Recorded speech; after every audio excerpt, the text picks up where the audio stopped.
Pagkatapos natin maging saksi sa matinding labanan ng 10 koponan na naglabas ng galing nung nakaraang taon, ngayon, isa na naman panibagong pagsubok ang haharapin ng mga magigiting na manlalaro ng pinakaunang liga para sa mga estudyanteng atleta dito sa Pilipinas. Ito, ang NCAA Season 91. 10 kulay, isang laban. Binabati namin kayo ng live mula dito sa lungsod ng Pasay sa loob ng Mall of Asia Arena kung saan handa na makipagsagupan ang San Beda College Red Lions at ang defending champions ng liga, Colegio de San Juan de Letran Knights.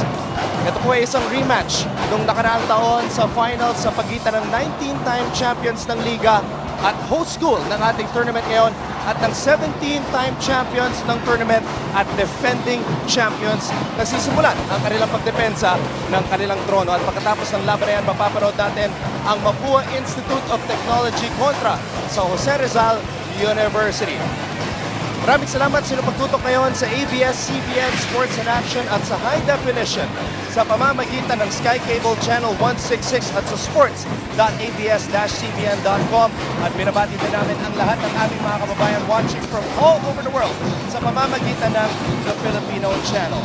Ako po ang inyong lingkod, Anton Rojas, and joining me today is one of the greatest point guards sa kasaysayan ng Philippine basketball history, Coach Olsen Rosella. Yes, magandang hapon Anton at magandang hapon sa lahat ng NCAA fans na nanonood sa atin ngayon.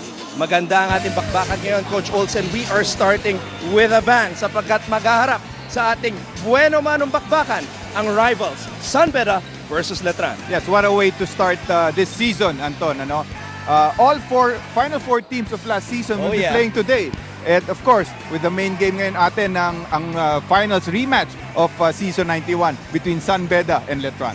At sisimulan na nga ng Colegio de San Juan de Letran ang kanilang pagdepensa ng kanilang kampyonato against the team that was in the finals for the 10th straight year nung nakaraang taon. It should be a good battle. Pero bago yon, bago natin himayin ang bakbakan sa pagitan ng Red Lions at Knights, pag-usapan muna natin, Coach Olsen, ang tournament format. Yes, all teams will be playing a total of 18 games, no? And then after that, dun madidetermine ang seedings ng lahat. Of course, we will go to the Final Four where number 1 will play number 4 and number 2 will play number 3, where the higher seeds will have a twice-to-beat advantage. Now, Anton, going to the finals, of course, best of 3 yun. Now, if there's a team na mag-sweep dito sa season natin, 18-0, mangyayari dyan, they will make it outright to the finals where they will have a twice-to-beat advantage. Now, to determine ang kalaban nila, we will have a step-ladder Final Four where number 4 team will play number 3 to determine kung sino makakalaban number 2 and then kung sino ang magpa-final. Well, thank you very much, Coach Olsen Rosella, for breaking it down. And speaking of breaking it down, let's break down this matchup sa pagitan ng Red Lions at ng Colegio de San Juan de Letran Knights. Starting off with the team of Coach Jamay Carin. Coach Jamay Carin, syempre, tatayo bilang head coach ng Red Lions for the 2nd straight year, pero mabibigat na pangalan ang wala na sa kanilang kupunan. Wala na si Ola Deogun, wala na si Arthur de la Cruz, no more Baser Amer, so Roldan Sara and Donald Tangqua, and of course JV Mocon will have to step up as the new big 3 ng Mendiola. Yes, itong San Beda Red Lions, Anton, finish at number 1 last year. Number 1 seed sila, getting up, tied sila actually 13-5 with Letran, but having the higher quotient, kaya number 1 seed sila last year. But kagaya na sinabi mo, wala na ang kanilang big 3, Art de la Cruz, Ola Diogun, and Baser Amer. Kasama na rin si Ryusei Koga, wala dyan. Practically, their starting lineup together with Sorella, wala na. But in their place, maraming papalit sa kanila. Of course, a very familiar name, lalo na sa Letran Knights, is an Alas, Kenneth Alas, na maglalaro po for San Beda ngayon. But aside from him, you have Robert Bolick, who came from LaSalle. He will play in his first year now. And a promising guy with the name of William Navarro. He's a 6'5", versatile wingman. And I saw glimpses of him in the final, in the Phil Oil tournament at very promising itong batang ito. And another guy na dapat natin bigyan ng pansin dito sa kupunan ng San Beda ay si Devon Potts from the States, Los Angeles, California, Phil-American athletic wing. Tignan natin kung ano ang kanyang ipapakita dito sa kanyang unang laban sa NCAA. Pero hindi magiging madali ang kanilang bakbakan sapagkat ang defending champions ng ating liga, Colegio de San Juan de Letran Knights. They lost Mark Cruz, wala na si Kevin Racal, pero nandiyan pa rin si The Stingray, Ray ng Batak, at syempre ang kanilang team captain, ang napaka-mautak na point guard na si McJor Luwib. Yes, ang Letran last year, of course, the number 2 seed, the defending champions this year, Letran Knights, having new coach in Jeff Napa, who will take the place of Aldin Ayo. But like you said, wala na si Mark Cruz, wala na si Kevin Racal, 2 big scorers ng Letran. But of course, you still have Ray ng Batak, who I feel mas malaki ang contribution ngayon this coming season. You have Joe Marisoliano, who had a big 19 points in Game 3 of last year's finals. I expect him to be producing a lot for Letran. And of course, McJor Luwib, one of the most underrated players in the NCAA. And then, of course, you have Quinto and Calvo, who will really provide the spunk, especially on the defensive end. Meron din mga players na dapat nating abangan, si Ambohot, Gio Ambohot, at syempre si Marco Sario, ang dating hotshot mula sa De La Salle Zobel Junior Archers. Coach Olsen, napakaswerte natin. Ang ating unang laban ngayong season, San Beda versus Letran. Pero alam niyo ba mga kapamilya, napakaswerte rin natin dito sa broadcast team dahil makakasama natin for the second straight year ang isang mabuting tao na nagsisilbi bilang inspirasyon hindi lamang dahil sa kanyang talento, ngunit dahil meron siyang mapagmahal na puso. Siya ay walang iba kung hindi si Myrtle Sarosa. Hi Myrtle! Hi Anton! Hi Coach! Na-miss ko talaga makasama kayo dito sa NCAA. At sigurado na ako excited ng lahat ng mga kapamilya natin na manood ng first game natin for the season. Pero bago tayo mag-game na, kunin nyo na ang inyong mga cellphone at tablets at sagutin na ang ating question of the day. Ano ang pinaka-inaabangan ninyo sa pagbabalik ng NCAA? Kung meron na kayong sagot sa ating tanong or meron kayong mga comments o meron kayong pictures o selfies na nais i-share sa amin, gamitin lang ang ating panibagong hashtag NCAA Season 92. Ikaw Anton, ikaw Coach O, anong sagot ninyo sa ating question of the day? Ako, Mertz, marami akong inaabangan dito, pero ako I'm just very happy na nandito ka pa rin bilang bahagi ng ating broadcast team. At syempre maganda ating unang bakbakan, Coach Olsen, San Beda versus Letran. Ito ang inaabangan ko. Yes. Aside from the NCAA news, of course, our first game, a finals rematch, San Beda versus Letran. Thank you very much sa ating courtside reporter, Myrtle Sarosa. Abangan natin ang kanyang mga updates at mga interviews. Kaninong kulay ang mamamayani ngayong season? Simulan na natin ang pasiklaban. Ito po, ang Season 92 ng NCAA. 10 kulay, isang laban.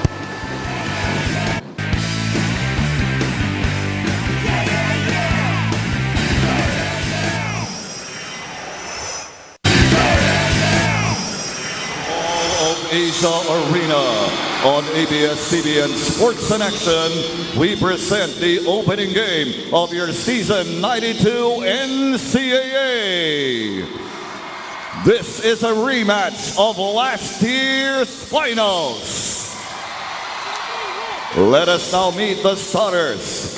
First for this season's hosts, the San Beda Red Lions. Point guard number 11, Dan Sana. The yacht guard number 16, Devon Potts. Center number 10, Donald Tankua. Forward number 8, Robert Bullock. And at power forward number 9, J.B. Mokon.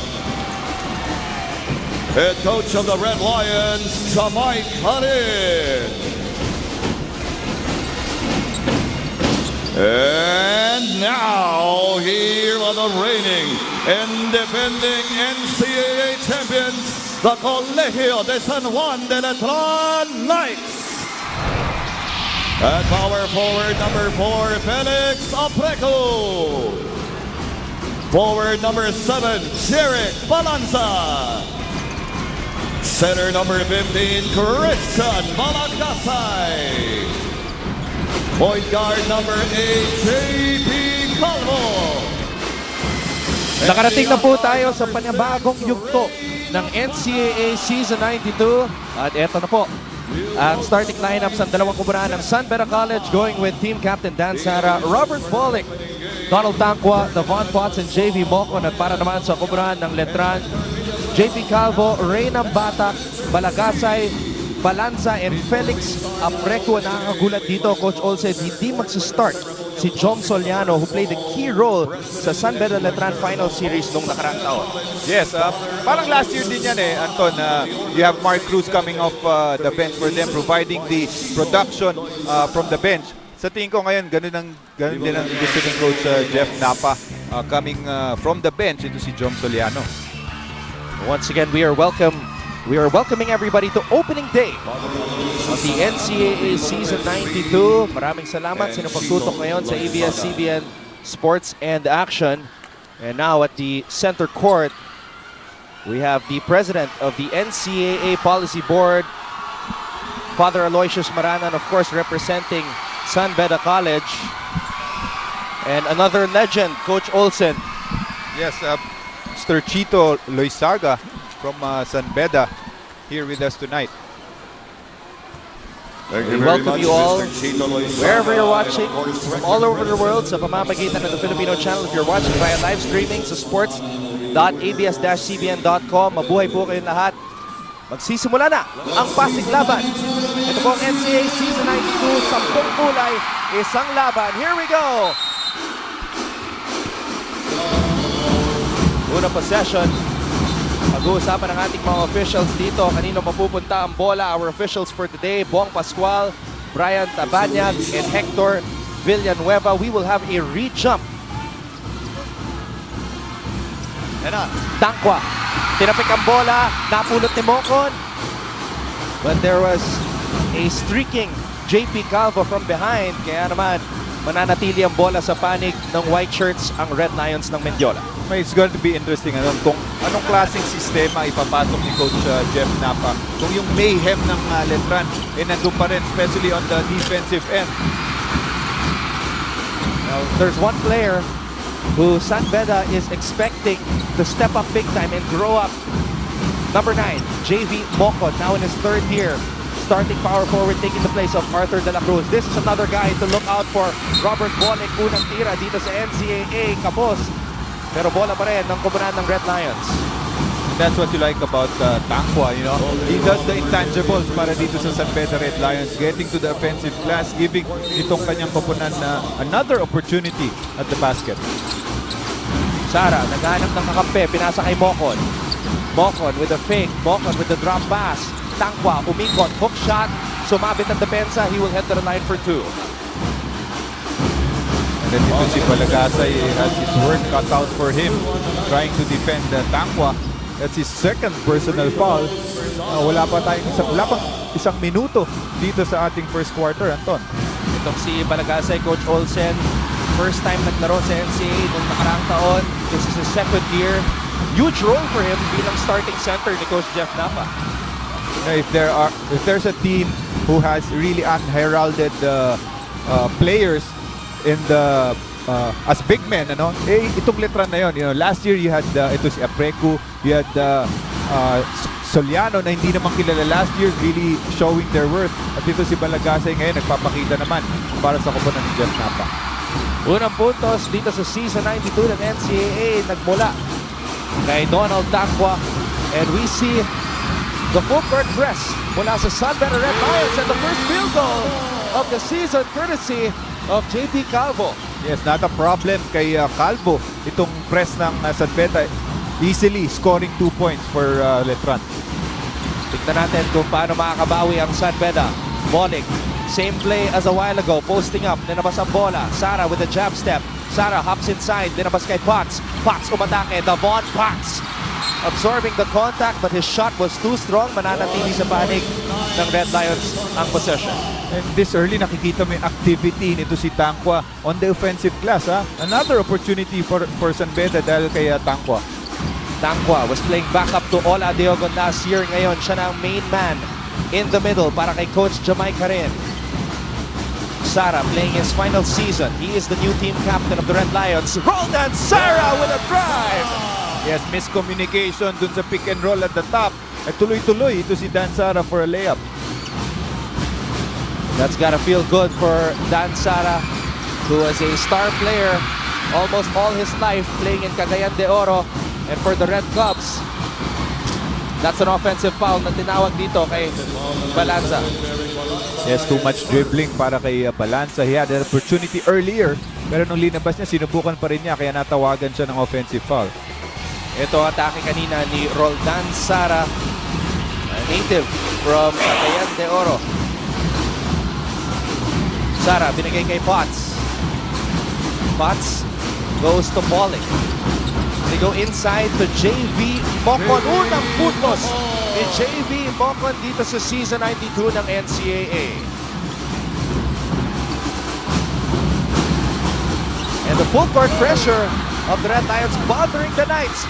Potts with his first field goal. Yes, we talked about yung pressing game ng Letran, pero itong San Beda nagpapakita ngayon ng press.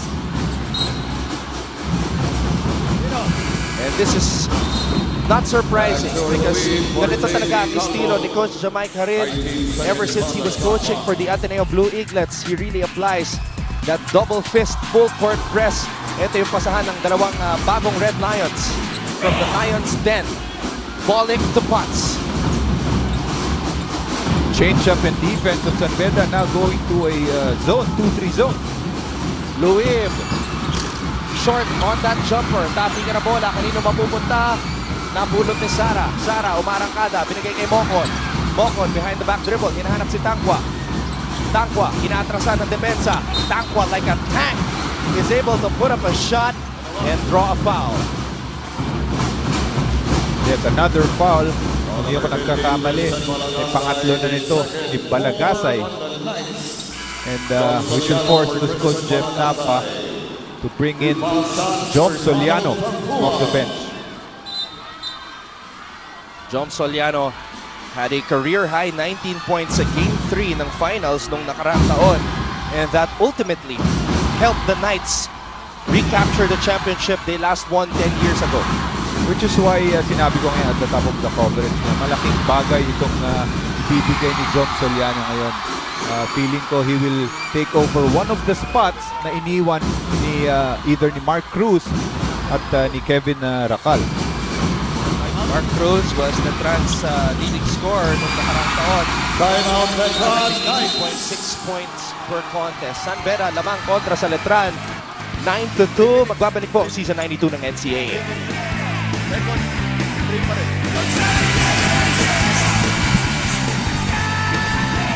This is opening day of NCAA Season 92. Ang pangalawang taon ng pagsasanib puwersa ng ABS-CBN Sports at ng pinakaunang liga para sa estudyanteng atleta dito sa bansa. Maraming salamat muli sa napagtutok at Ton Rojas kasama si Coach Olsen Gracela na mamayani sa rebounding department. Coach Olsen ng Red Lions kontra sa Knights. Yes, not a good start for Letran, which is why pinasok agad ni Coach Jeff Napa si Luib na maaga, and then he had to call that timeout also. Now, this defense and energy na pinapakita ng Red Lions, it's kind of like the mayhem defense na pinapakita ng Letran during the time of Coach Aldin Ayo last year as Tangwa grabs the board and scores on the hook shot. Still, parang feeling ko wala pa yatang defensive rebound itong Letran. All offensive rebounds from San Beda. At din ang activity na pinapakita ng Red Lions lalo na pagdating sa rebounding. Double team comes, Tangwa had to find the teammate to throw that ball out. Mocon flips it up, grabs his own miss and scores. I like really itong energy na pinapakita ng San Beda early on. They've been really aggressive, going hard to the basket. All of their points actually are coming from the inside. Redemption is on the minds of the Red Lions dito sa NCAA Season 92 pagkatapos mabigo sa finals nung nakaraang taon. What a rivalry we saw from these two teams last year.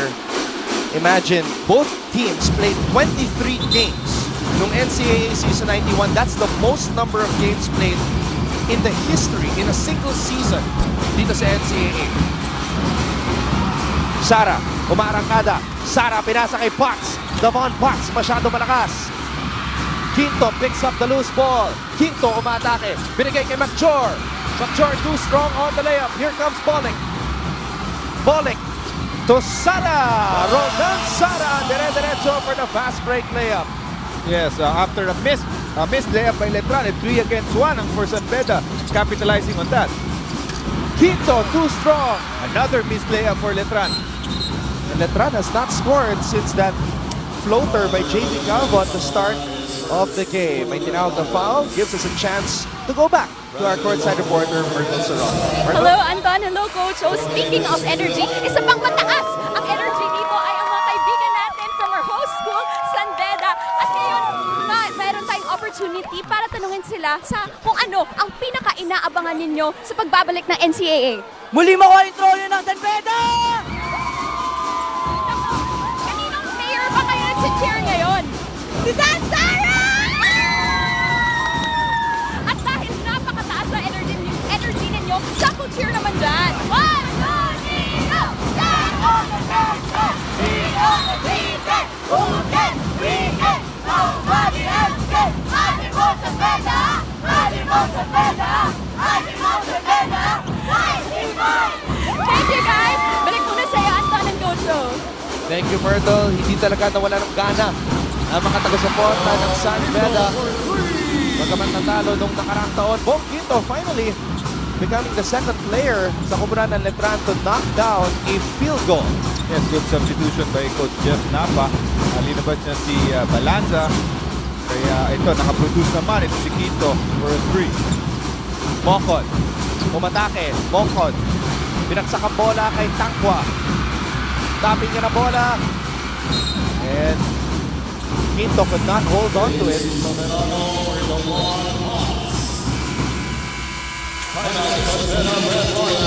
Take a look at the second field goal. Only the second field goal sa kupunan ng Letran, a 3-point basket courtesy of Quinto. Lamang pa rin ang San Beda, 15-5. Pero nagbabalik din sa ating coverage ang ating paboritong segment na Smile, You're on Cam. Oh, I see former volleyball superstar, or rather she's still a volleyball superstar, former superstar from the NU Lady Bulldogs, Dindin Santiago. Yan din isa sa mga pinaka-aabangan ko eh. Yung Smile, You're on Cam na segment natin na Anton. Of course, Dindin Santiago is the wife of assistant coach Chico Manabat from the Letran Knights. So she's Dindin Santiago Manabat now. Tongko from the corner. Offensive rebound. Still no solution dito sa offensive rebounding ng Letran. Ng San Beda, itong Letran. Grabe yung pinapakita activity sa offensive boards ng San Beda. 7 offensive rebounds, isa lamang para sa Letran. Nalibre na naman si Quinto. Not giving up. Ito si, I think it was Presbitero na nakasupalpal doon sa 3-point shot ni Quinto. Sabi ni Batman 01, ang lupit ng opening. Daming emoji. Sabi naman ni Harliel, grabe ang opening. Pwede. So we will be reading your tweets all throughout the coverage. Keep coming. Gamitin ang hashtag NCAA Season 92. Ang gaganda ng mga muse. Sabi naman ni Jasper Tejada. Bakit ganun yung pagkasabi mo, Coach Olsen? Hindi, magaganda naman talaga eh. But you know, grabe, malaking handog itong binigay ng NCAA sa atin with their opening, like I said earlier. All Final Four teams from last season playing today in this opening game, opening day. Kumbaga, no holding back. We are starting with a bang today here sa Season 92 ng NCAA. Ray ng Batak still looking for his first field goal, but he drains 2 free throws there. And a chance for them to show their pressing game after that made free throw. And a turnover for San Beda. Ng Batak, i-pass to McChornwell. That's one of the things na hindi mapakita early ng Letran in kanilang pressing game because of their turnovers and their missed layups. Now na nakashoot na sila, and they're starting to press now. Letran last year was #1 in the league. Pagdating sa turnover points, they were averaging 23.7 turnover points per game.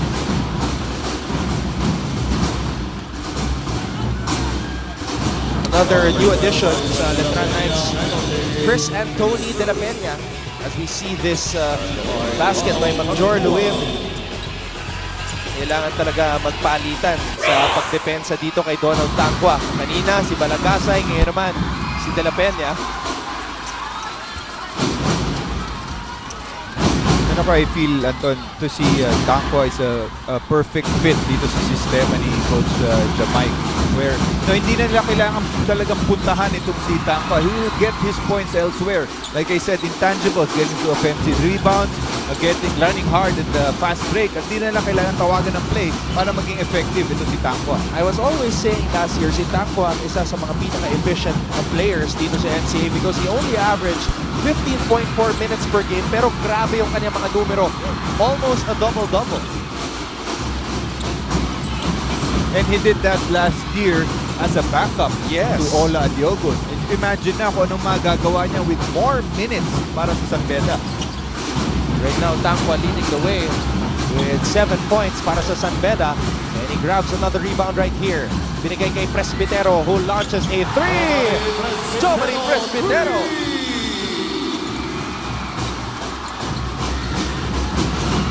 Now, the 3-point shot, Coach Olsen, was another weapon na talagang inasahan ng Letran nung nakaraang season. Yes, last season actually, at the season si Presbitero hit a 3. Letran was number 1 last year in 3 points. Number 1 also in free throws ang Letran. But it was really their defense that produced a lot dun sa offense nila. And ito, second chance point.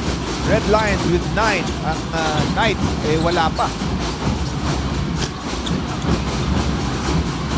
Loose ball. Babalik ang bola sa panig ng Red Lions.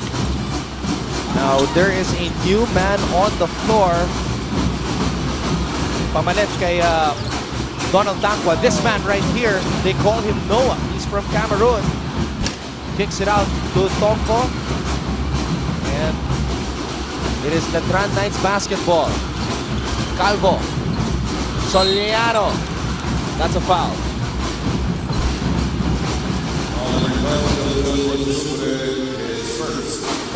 After a hot start by the Red Lions, I can say that Letran has weathered the storm here.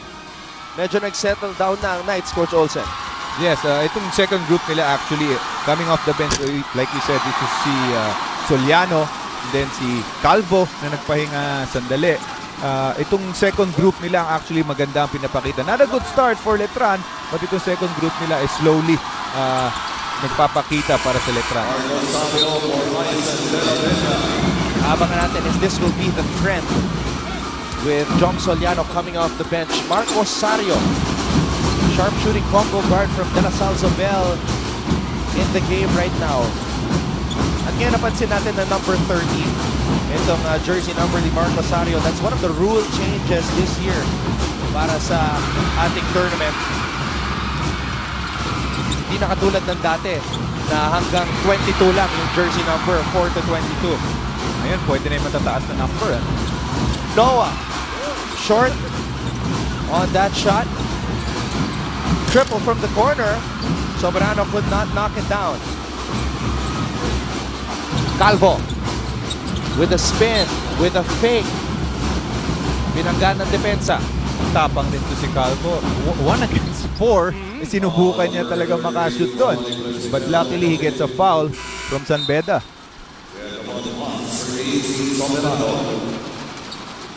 VP Calvo last year started 12 out of 21 games para sa Colegio de San Juan de Letran.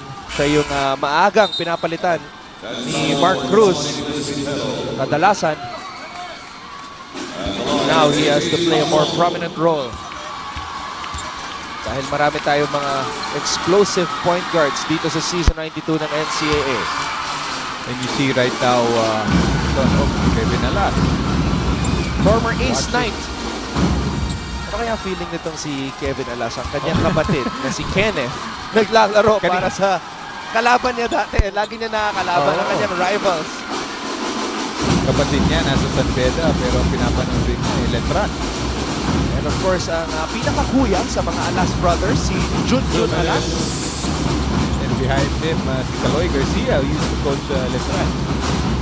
Also led them to the finals. Luim, lead pass kay Quinto. And now the lead has been chopped down to just 6. Noah Binigay kay Sara. Mokon is also on the floor. Tongko wants to post up. This is something we rarely see from Raj Tongko, Coach Olsen. Nagustuhan niya yung matchup. He saw a rookie. Ito si Sario. Feeling ni Raj Tongko, he had the advantage there, although he missed that short jumper. Quinto short arms that shot. Potts with the rebound. Binigay kay Sara. Sara looks at Coach Jamaica Rin, who has been his coach on many different teams, including the national youth team. Sara, hinahanap si Noah. Noah is fouled. Late rotation from the weak side to si Luwib. That's why nakuha ni Noah yung bola. Forced to foul ito si Luwib. 2 free throws para kay Noah. Noah is another player from the Republic of Cameroon. Ang kanyang buong pangalan ay Arnan German Enzana Noah. Napakahirap tandaan, kaya Noah na lang ang Buti na tawag lang sa kanya. maiksi yung kanyang apelido. Doon na lang tayo sa Noah. But he's not your typical big man, Coach Olsen. He's more of like, he reminds me of John Chotu NJ, but a bigger version. Si NJ na naglaro para sa JRU Heavy Bombers dati. No, looking at Noah, I think he's more comfortable playing in the wing para kay Coach Jamaica rin.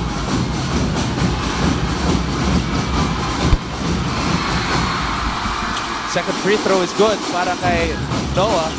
Nawala. 22-14 ang ating talaan. Sario. Lob pass intended for Quinto. At mananatili ang bola sa panig ng Letran. 55.2. Yan ang oras na nalalabi dito sa unang yugto ng ating bakbakan. Di pa natatapos yung first quarter natin, Anton, pero ang bilis na ng palitan ng mga players ngayon. You have other players na nag-start ay nakabalik na. This is because of the fast-paced game na nakikita natin. Takbuhan ng takbuhan, press ng press, parehong team. That's one way para mapahinga mo rin yung players getting in and out of the ball game. Friendly face to what will be a very grueling season dahil magkakaroon tayo ng 8 laro kada linggo, Coach Olsen. 3 games on Tuesday, 2 games on Thursday, and 3 games again tuwing Biyernes. Ayan isa sa mga nag-iba rin dito sa season na to. Anton, normally you have juniors and seniors sabay in one day, but this season, alam ko, Thursdays, or Fridays, all senior games ang maglalaro doon. At hindi pong mapapanood ang mga laban dito lang sa ABS-CBN Sports in Action sa sports.abs-cbn.com as well. And in high definition sa Sky Cable Channel 166, Noah, binababa ang bola. Noah like a runaway train running into the defense. Goaltending ang tinawag doon kay Soliano. Nakita mo rin yung kalakasan nito si Noah going court to court and his versatility. Dinibble siya court to court against that press of Letran and getting to that offensive rebound. Calvo. Nambata. Still trying to find his groove. Nambata. Trying to draw a foul. Couldn't get it. Sara. Dinedepensa ni Apreco. Hinahanap si Noah. Na maagawan pero balikan muna natin itong huling sequence na ito. Yun, kitang-kita tumama na sa board ang bola bago natapik Jom Soliano. Babalik ang bola dito sa panig ng Letran, Coach Olsen. Yes, a turnover for San Beda. Quick hands for Calvo getting to that pass by Dan Sara. Kaya ito, nasa free throw line ngayon si Apreco because of itong San Beda being in the penalty. Felix Apreco, a guy who does a lot of things na hindi natin nakikita sa stat sheet, Coach Olsen. Oh, last year, he was assigned to really guard against the big men of other teams. Siya pumabanda kay Ola Diogod na last year, imagine mo. Not really known in his scoring, but defensively, malaking bagay itong si Apreco. Sara, binigay kay Mokon who launches from the outside. JV Mokon a new weapon for the third-year power forward. He's got 7 points in the game. JP Calvo nakuha ang unang field goal para sa Letran. Dan Sara playing in his final year in attack mode. And JV Mocon, siya po ang nangunguna para sa San Beda. Silang dalawa ni Tangkwa both have 7. And this was the latest basket from Mocon. San Beda out-rebounding Letran so far in this game, 20-6. And the Knights, the defending champions, are down by 10 at the end of the first, 27-17. Ito po, Season 92 NCAA. Watch the latest game highlights. Subscribe to ABS-CBN Sports in Action YouTube channel.